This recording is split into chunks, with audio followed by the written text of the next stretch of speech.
Hey everybody, we are at the Coastal Comic Con here in Wilmington, North Carolina, and Amy, who is one of the coordinators for the Coastal Comic Con, came running up to me and she said, the original model of what Tinkerbell became is here. And I said, oh, as a guest. She said, no, she's in attendance. I am sitting with Miss Margaret Kerry, who was the original Tinkerbell. How long ago? About 73 years ago. 73 years ago. Miss Kerry is now 95 years young, about to turn 96 years old.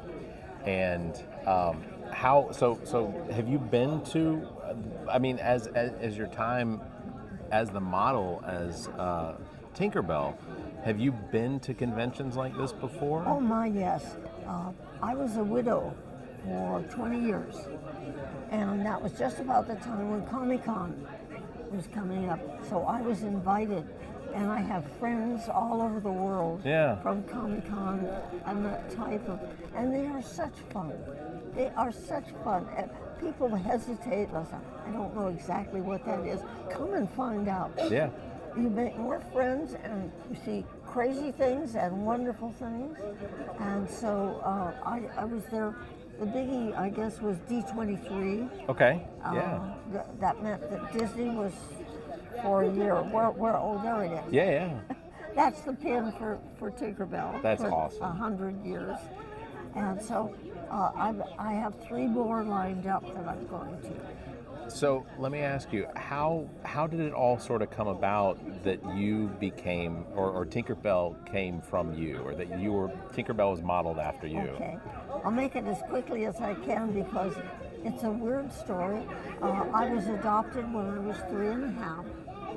My mother died evidently. Of course, you don't remember that, but I remember being adopted, and I into a family where old enough to be my grandparents, really. And because you see, I was born on May 11th, 1929, and I claim that I caused the Depression. I do. It was 3 months later, and everything went to you know where. And so I'm a perky little thing, and my mother, who also wanted to be a soloist, a violinist, soloist, and couldn't make it in those days. Women were not allowed on the stage. So anyway, she decided I was as cute. Excuse me. There, that's better. I was as cute as Shirley Temple, and I could make money. So she got me on Central Casting. That's where you called up every day to see whether you had a place to go to. And my first movie that I did was Midsummer Night's Dream for Warner Brothers. I was 4 years old, and I played a fairy. Okay, and that sort of pigeonholed you into. And then I was in. Did you ever watch The Little Rascals? Oh yes. I'm one of them. Yeah, a couple of us are left. Wow. And then I worked for Elizabeth Taylor, Eleanor Powell. It just went on and on and on. And then the war happened, and so I was working at the USO. I was dancing at the USO. Yeah. And a man who was into television, he was a very well-known man, decided that he liked my dancing and put me on TV. They didn't even have a number at the time. That's how early it was. I loved TV. So I worked for ABC. We called it the Almost Broadcasting Company at the time because it was the baby. ABC, yeah. And worked there, did 172 shows. But I'm in the middle and I'm working as an assistant dance director because I'm basically a dancer. So I got a call from my agent, who said, and you have them after that length of time, could you get off work and get over, they're looking for, and then she gave me the details of it, for a 3.5-inch sprite who doesn't talk. And I said, you know, we've got a big dance number coming up. She said, it's at Disney. Disney, I'll be there at 6 a.m. What day? What? And I went over to Disney, and I have to tell you right now, working on the Disney lot was absolute heaven.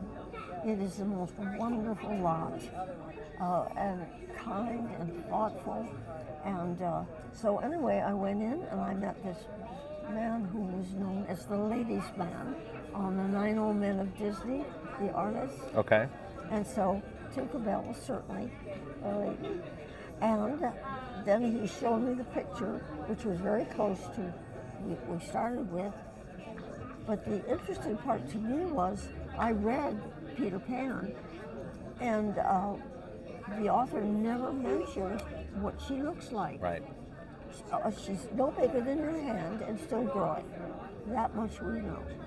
And she wears tight-fitting clothing, shows her figure to best advantage. And that's all that Mark had. And he came up with this 72 years later, the surprise on people's faces for talking to Tinkerbell. Okay, so having been Tinkerbell, there have been many different actresses that have played Tinkerbell. Yes. I assume you know a lot of who they are. Yes. Who would you say that not counting you, who in your opinion was one of the best Tinkerbells? Well, I thought she did absolutely wonderful work, and I'm 95 years old and I can't remember her name right now. Oh dear, she played a Pretty Woman. Julia Roberts. Yes, Julia Roberts. In Hook. In Hook. I loved Hook. Fantastic. But I really have to fuss because I was also in the Andy Griffith Show. So I knew Ron Howard. I do things up at Mount Airy. Yeah. Mayberry days. So I knew Ron Howard, not well, he was a little kid at the time, but I thought Ron Howard did a great job with everything except the 4 scenes that he had with Tinkerbell. It was like he didn't know what to do with her. She was a different one in each scene. I thought she did a beautiful job, but it didn't fit Tinkerbell that well. And I don't complain. Ron is brilliant, so, but I would say that she is. So you and I have a couple links then, because my first job in radio and television was with ABC Disney. I worked for ABC Disney radio stations in Atlanta. And I also got to sit down and interview Andy Griffith before he passed away. He would tour radio stations and TV advertising for promoting his gospel albums. And when he was in our radio station sitting down with us and our DJs, all of us had different names. Some of us knew him from his Matlock. Some of us knew him as Sheriff Taylor. I called him Sheriff Taylor the entire time. Not even thinking like he goes by Andy Griffith. Well, of course.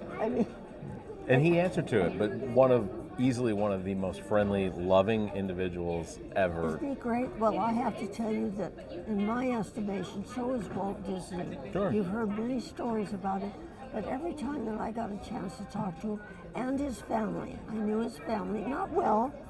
I went to school with both of his daughters, but they were in different grades. And his granddaughter is just fabulous. Everything was family. It was not this big hoopla and you have to have a mansion and all. Yeah. No, it was family. And he talked to you. I understand he could get upset at a lot of things. Well, but I never saw him, and I just thought, what a dear man. I think looking at Walt Disney, I think there was a level of perfection that he was always trying to achieve. And well said. Well, my mother was an artist, so my mother, she was an artist for actually TV stations in Macon, Georgia, back before there were multiple TV stations like you were talking about. Yeah. So she was the graphic design artist for the television stations, which carried ABC, CBS, and NBC. It was one TV station for all 3, so they'd run all the news. But that was one of the things she'd do is like she adored the Peanuts characters, she adored the Disney characters, and that was a lot of her inspiration for becoming an artist and such. So you've been stuck in show business a long time. I say stuck. It's more like a disease that you catch, and it's hard to. It's wonderful. Yeah. They say, look, you're 95 years old. I just did some videos, little 2-minute videos called Just Saying Songs, because I can't sing, but I can act out a song. Okay. In costume and so on. So they should hit pretty soon. But why are you doing this? I said, once you love show business, once you love to entertain people, once you care about, just like Andy Griffith, that you could tell. It's in you. Just like a doctor likes to operate. Wait a minute. That's not a good all right. We could talk about healthcare if you want. We could. Yeah, in fact, as entertaining as I think that it would potentially be, if you've seen the Chick-fil-A cow running around, I'm trying to talk them into letting me be in that costume. Oh, really? Yeah, and Yeah. I want to be the inappropriate Chick-fil-A cow. Goes against everything that Truett Do you know Cathy. how old I am? 95. But you know that I can look back to a time when, in California at least, it was against the law to talk about medicine or show a doctor in a commercial, or what was the other thing? Beer. You could not. Attorneys. Beer was always. But attorneys couldn't come No on and attorneys. say- No attorneys. Well, that would put a lot of these TV stations out of business because that is all they have on. I know. It's just, I look around and I said, this world God has made, it's fabulous. If you really look and think, instead of, I wonder if I could get to the office in time. Yeah. You know? To say, okay, quick one. I was talking to a group of people, and we were talking about how wonderful the earth is, and I was telling them about how wonderful North Carolina is, because it's so different from Southern California, you cannot believe. And I love it. It's just beautiful. Don't understand it, but it's been good to me, and we're enjoying it. So we're talking about, I said, do you realize that, you know, if I created this world, I wouldn't have thought of trees. The trees would just put a stick in the, you know, that kind of thing. And I said, come to think of it, I probably wouldn't have thought of dirt. We would have missed a few steps. Look, I've told my partner Zach here, if we ever were in a situation where I could have godlike powers, I probably would do away with all but one person. So it would just be a planet with one person on it. Can you explain to me why in North Carolina you can go on, say, 40? Right? Interstate 40, yeah. Okay. And you can go 30 miles with no turnoffs. That's a great question. I think, so we're from South Carolina, Okay. which is not super different, but yeah, I-40, so between Asheville and Knoxville, there's sections of it where there are no turnoffs, there's no gas, there's nowhere to get off. And look, you have a police car chasing some bad guys over here, and here's a police car going this way. There's no way it could go over and help. I think what they assume is that at some point people are just going to make their own exits. Well, you can't. They've got little sticks all over the place. Of course, I saw the beginning of the first freeway. It was the one to Pasadena. And who was it that actually signed the law that created the freeway system? Got me. Dwight D. Eisenhower. It was. Yes. The whole that's idea right. was that and if there were a world war and we had to right. maneuver our troops around, then we had this interstate system, but it could be used civilly. That we could use it as transportation around the country.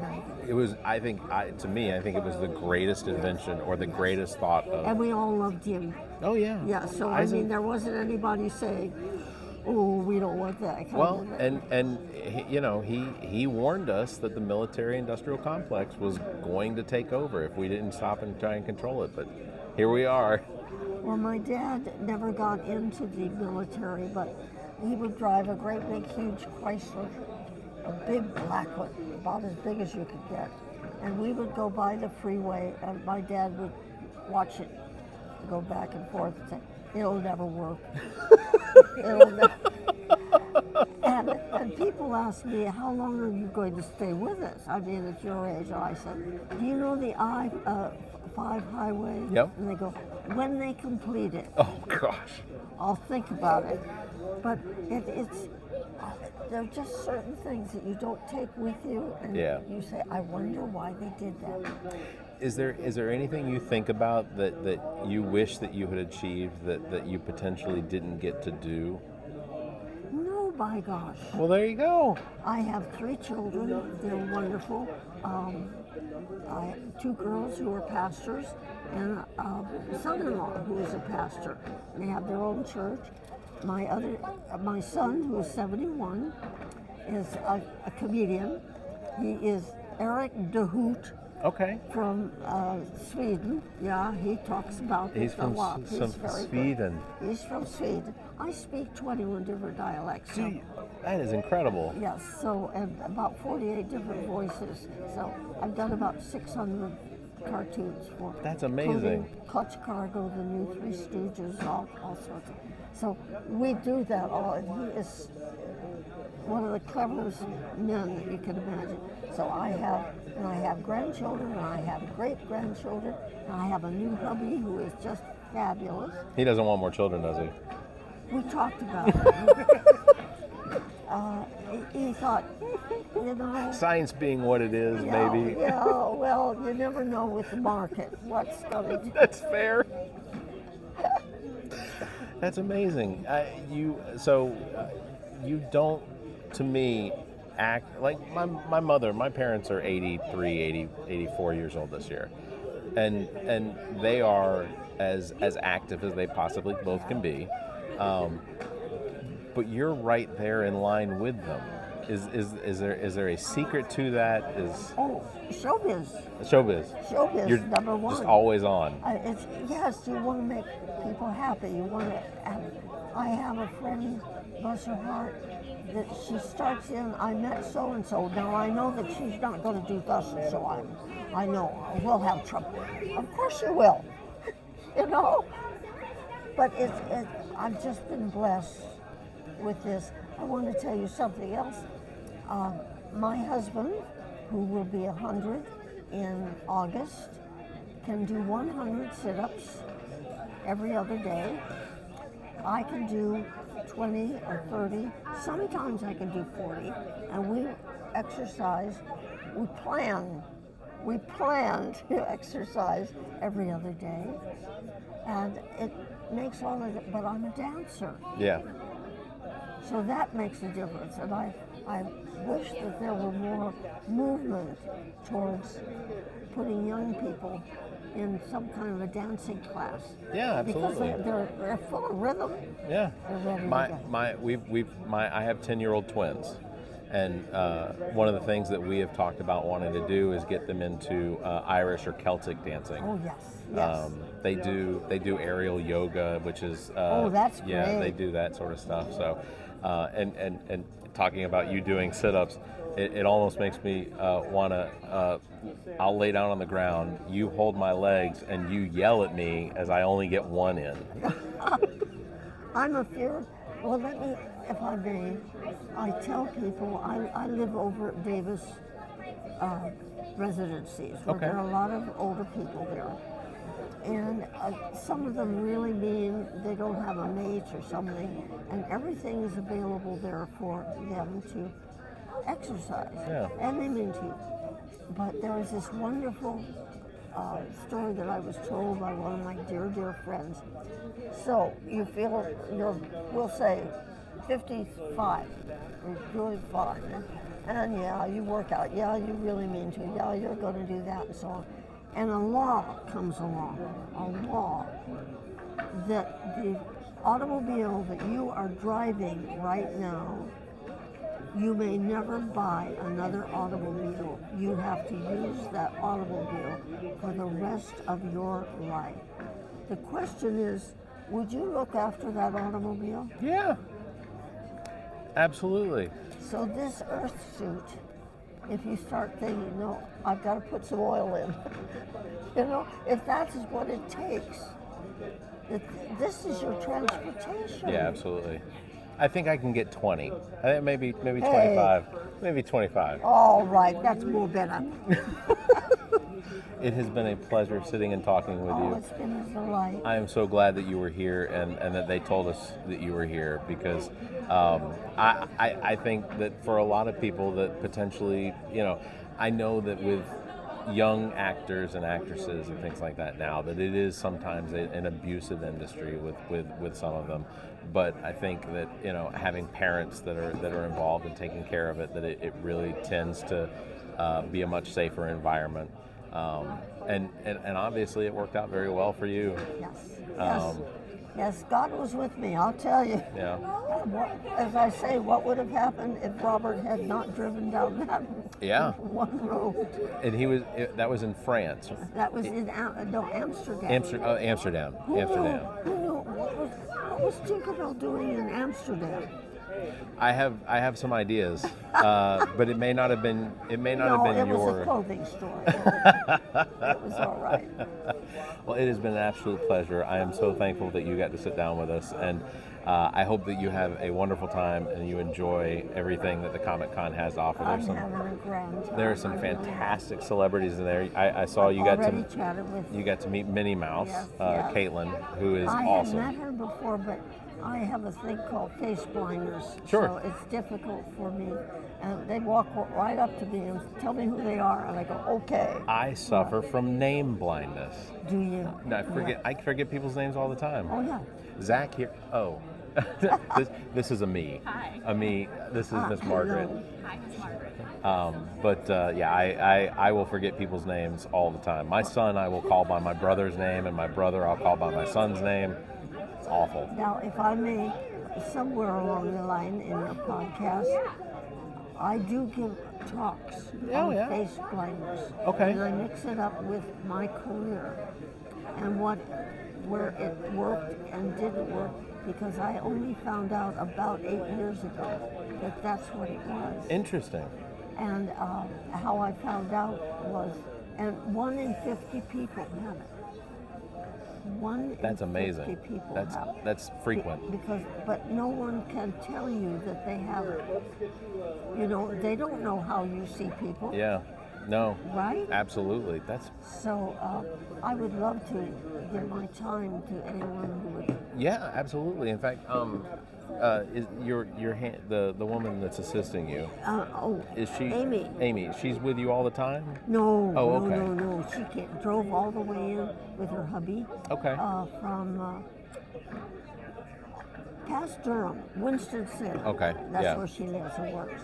Tobacco area. Yeah, because we met in one of these at Raleigh. Oh, okay. Yeah. Okay. Well, if I can, so I gave you one of the cards. The writing on here is incredibly small. Well, I have a hubby who has good eyesight. He's got good eyesight. He was in the military. So you already have my card. But if he calls me or emails me at those, it's really small. I don't have my reading glasses to be able to see it. But you have one, but I'm gonna give you another one anyway. Take two. They're small. Yeah.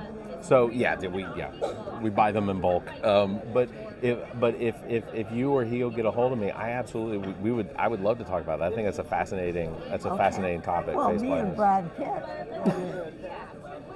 You might as well use a name here. That's fantastic. Well, honestly, it was very nice speaking with you and meeting you.